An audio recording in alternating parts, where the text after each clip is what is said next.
ایک واقعہ ایسا تھا کہ ایک شخص تھا جس کا نام محمد انور تھا. اس کی ایک لڑکی تھی جس کا ایک شخص محمد امین کے ساتھ یہی عشق مجازی والا چکر تھا، ناجائز تعلقات تھا. تو اس کے بعد محمد انور کو یہ بات ناگوار گزری اور اس نے محمد امین کو اس بہانے سے بلا کر اپنے پاس لایا. گھر سے وہ باہر کیا کہ میں چلو حاصل صاحب کے پاس تمہیں لے چلتا ہوں، ہمارا نکاح ہوگا میری بیٹی سے. اس بہانے سے محمد امین کو لے کر جاتا ہے. محمد انور اور اپنے رشتہ دار اس لڑکے کو درخت سے باندھ دیتے ہیں اور پیٹ پیٹ کر اسے موت کے گھاٹ اتار دیتے ہیں. اسی طرح کا ایک واقعہ یہ بھی ہے محترم سامعین کرام، ایک بھائی نے اپنے بہن پر بد چلنے کی وجہ سے اسے گلا گھونٹ کر موت کے نیند چلا دیا. اسی طرح ایک بھائی کا اور یہ واقعہ ہے کہ اس کی بہن کا کسی اور کے ساتھ اس کے مجازی کا چکر تھا. جو بھائی کو اس کے دوست اور رشتے دار اسے تانا کیا کرتے تھے، وہ بڑا شرمندہ ہوا کرتا تھا. ایک مرتبہ کھانا کھا رہے تھے بھائی بہن نہیں، تو اس وقت اس کی بہن سے کچھ دھونے میں ہو گئی، بہت ناراض ہو گئی. اس کے بھائی کو غصہ اٹھا اور اس کے گلے میں پھندا ڈال کر اس کا گلا ہو گئی. محترم سامعین کرام، اسی طرح ایک واقعہ یہ بھی ہے، یہ بھی پورے اخبار کے واقعات ہیں اور جو میں آپ کو سنا رہا ہوں یہ صرف مسلمانوں کے واقعات ہیں.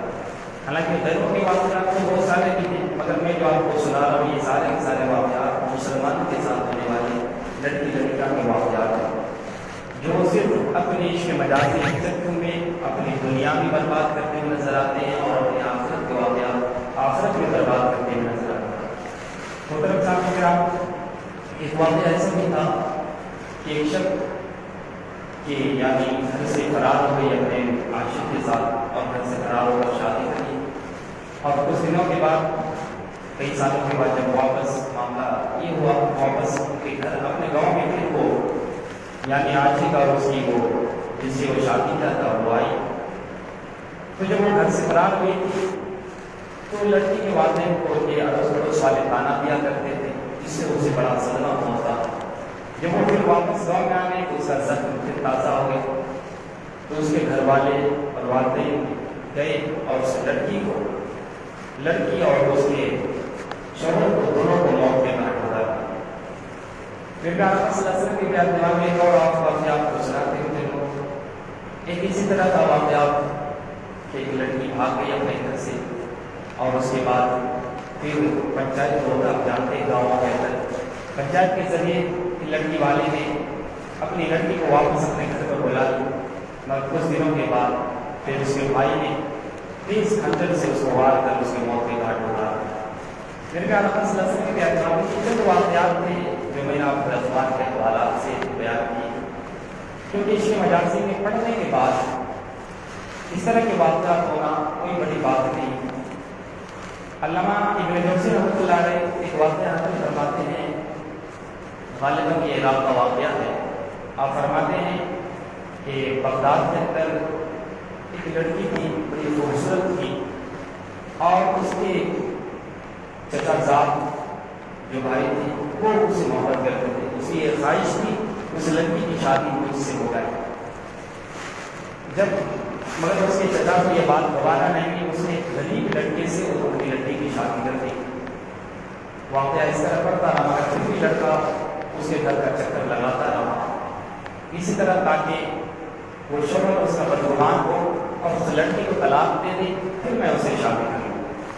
ایک مرتبہ اس لیے وہ جو شوہر تھا وہ بھی اپنے گھر میں بڑا محتاط رہا کرتا تھا. ایک مرتبہ وہ کام سے گھر سے باہر گئے اور لڑکی نے ٹھنڈک حاصل کرنے کے لیے غسل کے لیے کپڑے اتارے اور ایک سونے کا انگوٹھی تھی وہ بھی اتار کر کپڑے کے پاس رکھ دی اور غسل کرنے گئی. اتنے میں کوا آیا اور اس کا جو چچا زاد بھائی وہ دروازے پر بیٹھا ہوا اس باغ میں. اس کوا آیا اس سونے کی انگوٹھی لے کر اڑ گیا. جب اس کا چچا زاد بھائی نے دیکھا کہ سونے کا انگوٹھی کوا لے کر اڑ رہا تو اس کا پیچھا کیا اور کسی طرح وہ انگوٹھی حاصل کر لی اور انگوٹھی حاصل کر کر اپنے انگوٹھے میں اپنے ہاتھوں میں پہن لی اور دروازے پر بیٹھ گیا. جب اس کا شوہر آیا تو اسے اس طرح اس نے سلام کیا تاکہ اس کی نظر اس کی انگوٹھی پر پڑے. اور اسی طرح اس نے ہاتھ اٹھا کر سلام کیا۔ جب اس کا شوہر نے دیکھا تو یہ تھوڑی اپروٹ ہوئی ہے، پھر جب گھر کے اندر گیا تو دیکھا کہ اس کی بیوی غسل کر رہی ہے، اسے سخت بدگمانی ہوئی اور اس نے بلا تحقیق کے، علامہ ابن جوزی فرماتے ہیں بلا تحقیق کے اس نے اس لڑکی کو ذبح کر ڈالا۔ اس کی جو خاتمہ تھی وہ بڑی شور پکار کی اور بادشاہ کے دربار میں شوہر سے اس لڑکے کو پیش کیا گیا جس نے اپنی بیوی کا قتل کیا تھا، اور بادشاہ نے بھی اس کو بیوی کے قتل کے عوض میں اس شخص کو بھی قتل کرتا ہوا۔ بعد میں اس لڑکے نے سارا واقعات بتایا، بیان کیا۔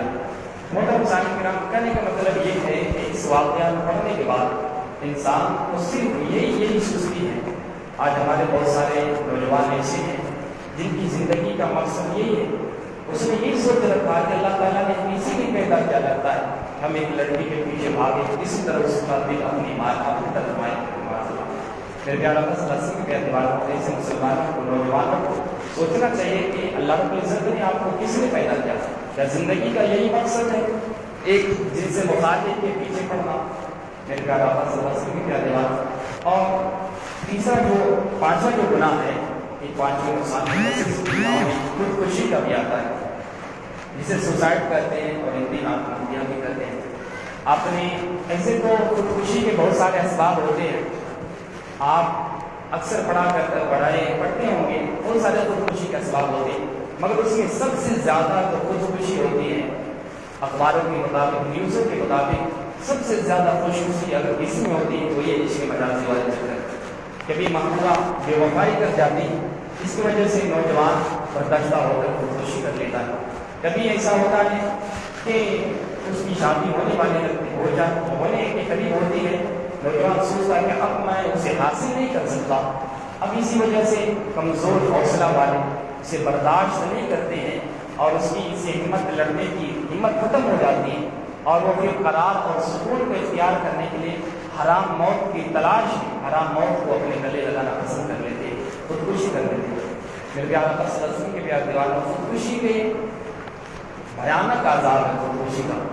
اگر وہ خودکشی کو، جیسا کہ حدیث پاک میں، وہ ہمیشہ جہنم میں جس حساب سے یعنی جس وجہ سے اگر وہ دنیا کے اندر خودکشی کرے گا، اسی طرح اسے جہنم میں ہمیشہ عذاب رہے گا۔ جیسا مسلم شریف کے حدیث پاک ہے، آقا کریم صلی اللہ علیہ وسلم ارشاد فرماتے ہیں، اگر کسی شخص نے دنیا کے اندر لوہے کے آزار سے اپنے آپ کو ہلاک کیا تو کل دوزخ میں اسی سے اپنے آپ کو ہلاک کرتا رہے گا۔ اور آقا آگے ارشاد یہ بھی فرماتے ہیں، اگر کسی شخص نے زہر کھا کر اپنے آپ کو ہلاک کیا تو کل دوزخ میں وہ ہمیشہ وہ زہر کھاتا رہے گا اور زہر کی جو تکلیف ہے اسے ملتی رہے گی۔ اور آقا کریم صلی اللہ علیہ وسلم آگے ارشاد یہ بھی فرماتے ہیں، اگر کسی شخص نے دنیا کے اندر پہاڑ سے گر کر اپنے آپ کو ہلاک کیا، خودکشی کی، تو کل دوزخ میں وہ اسی طرح اونچائی سے گرتا رہے گا اور اسے تکلیف پہنچتی رہے گی۔ اب فقہائے کرام، شارحین کرام فرماتے ہیں کہ جو اللہ کے نبی صلی اللہ علیہ وسلم نے ہمیشہ کا لفظ ارشاد فرمایا، جس کا مطلب کیا، اگر کوئی خودکشی کر لے تو کیا وہ ہمیشہ جہنم میں رہے گا؟ تو شارحین کرام اس کی تشریح فرماتے ہیں، اسی لیے کہتے ہیں فقہائے کرام اس کی تشریح فرماتے ہیں کہ اللہ تبارک تعالیٰ نے ان کو یہ علم اور وسعت دی رہتی، وہ حدیث کو پڑھتے ہیں اور حدیث پاک نبی پاک صلی اللہ علیہ وسلم کے قول و فعل کہنے کا کیا مطلب اسے سمجھتے ہیں۔ اس میں فقہائے کرام فرماتے ہیں، اگر کوئی شخص اگر جائز سمجھ لے خودکشی کو کہ یہ جائز ہے، تو یہ حرام چیز کو اس نے حلال سمجھا، تو اب اس کے لیے جہنم میں ہمیشہ رہنا ہے، کیونکہ وہ پھر ضروریات دین کا انکار کرنے کی وجہ سے ایک حرام چیز کو حلال سمجھ رہا ہے، اس وجہ سے وہ کافر ہو کر وہ ہمیشہ جہنم میں رہے گا۔ اور اگر کوئی شخص خودکشی کرنے والا یہ خودکشی کو حلال نہیں سمجھتا ہے، ایسے کرتا ہے، تو پھر وہ چند دن کے لیے جہنم میں جب تک اللہ کو لے جائے اسے عذاب دے گا، پھر اس کی مغفرت فرما کر اسے جنت میں داخل فرما دے گا، بشرط ایمان والا۔ میرے پیارے آقا صلی اللہ علیہ وسلم کے پیارے دیوانوں، خودکشی کے اسباب بھی اسی میں پائے جاتے ہیں، اور آپ نے ایسا واقعات بارہا سنا ہوگا۔ ایک ایسے اخبار کے رپورٹ کے مطابق کہ ایک لڑکی کے والدین نے کسی اور جگہ رشتہ اسے طے کر دیا، تو لڑکی نے زہر کھا لیا اور اس کے ساتھ اس کی چچا زاد 2 بہنیں تھیں، اس نے بھی اس کی حمایت میں اس زہر کھا لی، اور زہر جس لڑکی کے رشتے والدین نے دوسری جگہ رشتہ طے کیا تو وہ زیادہ زہر کھا لی، اس کے گھر والے اسے اسپتال لے گئے، مگر وہیں پر اس کی موت ہو جاتی۔ میرے پیارے آقا صلی اللہ علیہ وسلم کے بیان میں زن کا بڑا کامن ہے، آپ بارہا سنتے ہوں گے. بہت ساری لڑکیاں ایسی ہوتی ہیں وہ صرف کیا اس کے اگر مطلب کے رشتے نہیں آتے یا پھر جسے وہ چاہتی ہے اور والدین اس کو نہیں کرتے تو وہ زہر کھا لیتی ہے یا کسی اور پر اپنا نس کاٹ لیتی ہے اور اپنے آپ کو ہلاکت میں ڈال دیتی ہے. میرے پیارے آقا صلی اللہ علیہ وسلم کے بیان ایک واقعہ علامہ ابن جوزی رحمۃ اللہ علیہ نے اسی کتاب ضرب الغوا کے اندر نقل فرمایا ہے کہ قبیلہ بنی تمیم کا ایک نوجوان کی اونٹنی گم گئی اور اس نے اونٹنی کی تلاش میں اونٹنی کو ڈھونڈنے لگ گیا یہاں تک کہ وہ قبیلہ شیبان کے پاس پہنچ گئے. قبیلہ شیبان میں جیسے وہ پہنچا اس کی نظر ایک حسین و جمیل لڑکی پر پڑ گئی.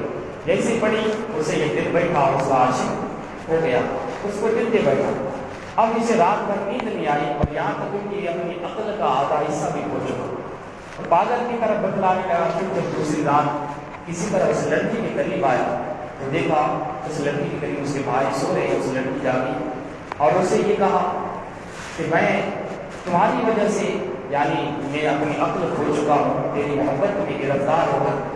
لڑکی نے کہا تم یہاں سے واپس چلے جاؤ ورنہ میں اپنے بھائی کو جگا دوں گی تو بھائی اٹھ کر تجھے قتل کر ڈالیں گے. لڑکا نے کہا اور اچھی بات ہے کہ قتل کرتے، اس سے بہتر کیا میں سکون سے ان کے ساتھ مر جاؤں. لڑکی نے جب اس کی بات کی سمجھی کہ قتل سے بھی زیادہ کوئی سخت چیز ہے تو لڑکے نے کہا کہ تیری محبت میں قتل ہو جاؤں یہ کوئی بڑی بات ہے. اس طرح کی باتیں بھی ہوتی ہے. تو محترم سامعین کرام یہ بات سن کر لڑکی کا دل بھی بھر آیا اور اسے بھی اس سے محبت ہونے لگی. پھر اس سے اسی طرح ملاقات ہوتی رہی. علامہ ابن جوزی رحمۃ اللہ علیہ فرماتے ہیں کہ اس طرح واقعات ملاقات کا سلسلہ دراز تک پہنچا. جب کچھ دنیں ہو گئے تو قبیلے والے کو بھی معلوم چل گیا، لڑکی والے کو لڑکے کے بھائی کو بھی لڑکی کے بھائی کو بھی معلوم چل گیا کہ بڑا نوجوان آتا. تو سارے قبیلے والے ایک رات چھپ گئے اور کسی طرح اگر وہ رات کو یہاں پر آئے گا ملاقات کے لیے تو اسے پکڑ کر ذبح کر دیا جائے، اسے قتل کر دیا جائے. جب لڑکی کو معلوم ہوا یہ بات تو لڑکی نے کسی طرح اس لڑکے کو یہ بتلا بھیجا، یہ خبر پہنچائی کہ تم آج مت آنا ورنہ ہمارے قبیلے والے تجھے قتل کر ڈالیں گے. قبیلے والے چھپ چھپ کر بیٹھ گئے. جب رات اس رات کو اتنی بارش ہوئی جب وہ بارش ہوئی قبیلے والے سچی آج نہیں آنے والے اس سے ناامید ہو کر وہ سارے قبیلے والے سو گئے. جب بادل چھٹ گیا تو لڑکی خود اب تیار ہو کر اچھے سے خوشبو لگا کر لباس باندھ کر آگے اپنے ایک سہیلی کو لے کر اس لڑکے کے تعاقب میں گئے، لڑکے سے ملے گئے. کیونکہ لڑکا اس قبیلے والے کے گھر سے پہاڑ کے کھو میں پہاڑ کے آگ میں چھپا ہوا تھا. جب یہ لڑکی اور اس کے ساتھ جو اس کی سہیلی تھی وہ جانے لگا، ابھی رات کا کچھ حصہ باقی تھا تو وہ لڑکا یہ دیکھتا کہ دور سے دیکھا کہ یہ کوئی آ رہا، شاید قبیلے والے آ رہے ہیں مجھے پکڑنے کے لیے مارنے کے لیے. تو اس نے اپنی کمان سے تیر نکالا اور تیر کا وار کیا تو سیدھا اس کی لڑکی کو لگا اور وہ لڑکی کے اپنے محبوبہ کو تیر مار دیا اور وہ خون سے لطپت ہو کر گر گئی. جب یہ لڑکا قریب سے پہنچا تو دیکھا کہ میں تو اپنے محبوبہ کو مار دیا ہوں. تو پھر وہ شخص بھی علامہ ابن جوزی فرماتے ہیں وہ شخص بڑا غمگین ہوا اور اس کی کمان میں جتنے تیر تھے وہ سارے کے سارے تیر لے کر اپنے پیٹ میں چھوڑ لیا اور اسے اس کی موت ہو گئی. پھر پیارا آقا صلی اللہ علیہ وسلم کے پیارے بات یہ خودکشی کے اسباب اس میں پائے جاتے ہیں. اگر آپ یہ چاہتے ہیں کہ آپ کے گھر میں کوئی آپ کا بچہ یا بچیاں یا لڑکے لڑکیاں کوئی خودکشی نہ کریں تو اس کے لیے ضروری ہے کہ اسے عشق یہ شیطانی چکر سے بچائیں اور شیطانی چکر کے کیا نقصانات ہیں اسے بتائیں. میرے پیارے آقا صلی اللہ علیہ وسلم کے پیارے والوں کہ شیطانی چکر میں پڑنے کے بعد یہ بھی دیکھا جاتا ہے کہ بہت سارے نوجوان ایسے ہوتے ہیں کہ اپنے ہاتھوں سے غسل بھی واجب کر لیتے ہیں. بہت سارے ایسی باتیں ہوتی بیان کرنے کے لیے ہوتی مگر بیان کرنا پڑتا ہے تاکہ کوئی سمجھے. ایک بندہ بھی جیسا میرا نظریہ ہے کوئی ایک شخص ان سے باز آ جائے تو پھر میرے لیے وہی نجات کا ذریعہ بن جائے گا. میرے پیارے آقا صلی اللہ علیہ وسلم کیا دیوار ایسے جب لڑکا یہ دیکھتا ہے کہ میں جس سے محبت کرتا ہوں یا پھر وہ لڑکا شریف خاندان کا ہے اسے زیادہ تر اپنے گھر سے چھوٹ نہیں ملتی ہے یا گھر والے سے وہ ڈرتا ہے. جب وہ جانتا ہے کہ اپنی محبوبہ سے میں مل نہیں سکتا، اپنے نفسانی خواہشات کو پورا نہیں کر سکتا اور وہ بدنامی سے بھی ڈرتا ہے. تو جیسا کہ میں نے پچھلے جمعہ بیان کیا تھا کہ یہ نفس ایسا ہے کہ اگر آپ اس کی ایک خواہش پوری کریں گے تو یہ مزید اور چاہے گا کہ اور خواہش کو پوری کی جائے. یہ خواہشات نفسانی کا یہ ہے. اس لیے بزرگان دن فرماتے ہیں کہ اپنے نفس پر کنٹرول کیا کرو. اگر تم نے اس کی ایک خواہش پوری کر دی تو پھر یہ اور بھی خواہشوں کے پیچھے تجھے لے جائے گا اور یہاں تک کہ تجھے بہت سے بڑے گناہ میں مبتلا کر دے گا. تو محترم سامعین کرام، بہت سارے ایسے حضرات سے نوجوان ہوتے ہیں جب یہ دیکھتے ہیں کہ مجھے ایسے معاملات نہیں ملنے والے تو پھر وہ اپنے ہاتھوں سے غسل کو واجب کر لیتے ہیں. میرے پیارے آقا صلی اللہ علیہ وسلم کے پیارے دیوانوں، جہاں اپنے ہاتھوں سے غسل کرنے کے جہاں طبی نقصانات ہیں، صحت ڈاکٹروں کے مطابق، حکومت کے مطابق اس کے صحت پر اس کا بڑا اثر پڑتا ہے، وہاں اس کی آخرت بھی تباہ و برباد ہوتی ہے. اور رسول اکرم صلی اللہ علیہ وسلم کے فرمان کے مطابق وہ ملعون ہے. اس طرح کی مرفوع کی حدیث ہے، آقا ارشاد فرماتے ہیں نا کہ الیتی ملعون، جو اپنے ہاتھوں سے نکاح کرتا ہے وہ ملعون ہے، وہ ملعون. اور آقا کریم صلی اللہ علیہ وسلم کی اور حدیث سے بات یہ بھی ہے، آقا کریم صلی اللہ علیہ وسلم ارشاد فرماتے ہیں ایک قوم کو اللہ رب العزت نے اس لیے ہلاک کیا کہ وہ اپنی شرمگاہ سے فضول حرکتیں کیا کرتے تھے، یعنی اسے کھیلا کرتے تھے، اپنے ہاتھوں سے غسل واجب کیا کرتے تھے. پھر پیارے آقا صلی اللہ علیہ وسلم کے کہنے والوں، اس شیطانی چکر میں پھنسنے کے بعد بہت سارے نوجوان اس طرح کی حرکت کرتے ہیں اور وہ اپنی جوان مردی بھی کھول بیٹھتے ہیں. پھر ایسا بھی ہوتا ہے، بہت سارے ایسے واقعات سننے میں آئے. پھر جب اس کی شادی ہوتی ہے، کیونکہ جب اپنی ہاتھوں سے وہ اپنی جوانی برباد کر دیا ہوتا ہے، پھر اپنے بیویوں کے سامنے وہ لاچار مجبور نظر آتا ہے، جس کی وجہ سے بہت سارے نقصانات، بہت سارے اس کی شرمندگی اٹھانے پڑتے خاندان والوں کو بھی اور بہت سارے لوگوں کو بھی. پھر پیارا آقا صلی اللہ علیہ وسلم کے دیوانوں، اس شیطانی چکر کے اور بھی کئی نقصانات ہیں کیونکہ وقت اس کی اجازت نہیں دیتا ہے. میں انشاءاللہ تعالیٰ جمعہ کو اور بھی باتیں بیان کرنے کی کوشش کروں گا. آخر میں جیسا کہ میں عرض کرتا چلا آیا تھا کہ نماز کی شرطوں کے بیان میں کہ نماز کی جو سب سے پہلی شرط ہے وہ طہارت نمازی کے بدن، کپڑے اور جگہ کا پاک ہونا. غسل کیسے کرتے ہیں، غسل کے بارے میں میں نے مکمل آپ کے سامنے بڑی باریکی سے بتایا بہتر. تو دوسری شرط جو ہے نماز کے لیے وہ ستر عورت، یعنی ستر کا ڈھکنا، عورت کے مطلب چھپانا تھا. مرد کے لیے ناک سے لے کر گھٹنوں تک ستر عورت فرض ہے، اور عورت کے لیے سوائے چہرہ، ہتھیلی اور پاؤں کے سارا بدن چھپانا. جس کے اللہ رب العزت فرماتا ہے وَلَا يُبْدِينَ زِينَتَهُنَّ وَلَا يُبْدِينَ زِينَتَهُنَّ إِلَّا مَا ظَهَرَ مِنْهَا، یعنی عورتیں اپنی زینت کو ظاہر نہ کریں. فقہاء کرام فرماتے ہیں اس لیے عورت کے لیے ہے کہ عورت کی نماز میں صرف چہرہ اور ہتھیلی اور پاؤں کی سارا بدن ڈھکا رہنا چاہیے. اور ایک دوسری حدیث میں یہ بھی ہے کہ اللہ رب العزت عورت کی بغیر دوپٹے کی نماز کو قبول نہیں کرتا. اور اللہ رب العزت نے قرآن پاک میں بھی خود ارشاد فرمایا خذوا یا بنی آدم خذوا زینتکم عند کل مسجد، اے آدم کے اولاد جب مسجد میں آؤ تو زینت کے ساتھ آؤ، یعنی پورے کپڑے پہن کے آؤ. تو مردوں کے لیے ناک سے لے کر گھٹنوں تک چھپانا یہ جو ہے یہ شرط ہے. اور اس کے علاوہ یہ ہے کہ آقا کریم صلی اللہ علیہ وسلم کی حدیث ابو داؤد کے غالباً آقا کریم ارشاد فرماتے ہیں کہ جب تم نماز پڑھو تو تہبند باندھ لو اور اوپر سے چادر اوڑھ دو اور یہودیوں کی مشابہت نہ کرو، یعنی کھلا بدن نہ نماز پڑھو. تو یہ ضروری ہے مراد کے لیے. بہت سارے ایسے نوجوان ہوتے ہیں کہ بڑے ٹائٹ جینس پہنتے ہیں اور وہ نماز میں جب جاتے ہیں اس کے ایسے شرٹ نہیں یہاں تک رہتی، جب وہ رکوع میں جاتے ہیں تو اس کا پورا پیچھے کا حصہ یہاں ناک سے بھی نیچے تک کھل جاتا ہے. ایسے میں نماز بھی نہیں ہے کیونکہ یہ شرط ہے، ناک سے لے کر گھٹنوں تک تو مردوں کو چھپانا شرط ہے. اس لیے اور ایسے حضرات سے میں ادب گزارش کروں گا کہ جب آپ جمعہ میں یا کوئی بھی نماز میں آئے تو آپ ایسا پینٹ پہنیں یا ایسا کپڑا پہنیں جو آپ کے یعنی جس سے آپ کے یعنی پچھلا کا حصہ یا ناک کے نیچے کا حصہ نہیں دیکھ سکتے. اور اپنے گھروں میں بھی بہت ساری عورتیں ایسی بھی رہتی ہیں کہ کھلے بالوں کے نماز پڑھ کے دوسری نماز نہیں ہوتی، کیونکہ صرف جو ہے عورت کی ہتھیلی دیکھنی چاہیے اور صرف چہرہ کا حصہ اور بدن کا یہ پاؤں کا حصہ، بس اس کے علاوہ ساری کی ساری چیزیں جو ہیں وہ چھپانا شرط ہے. اگر کوئی عورت بغیر دوپٹے کی نماز پڑھ رہی ہے آپ ہاتھ سے نماز پڑھ رہی ہے اسی نماز نہیں ہوگی.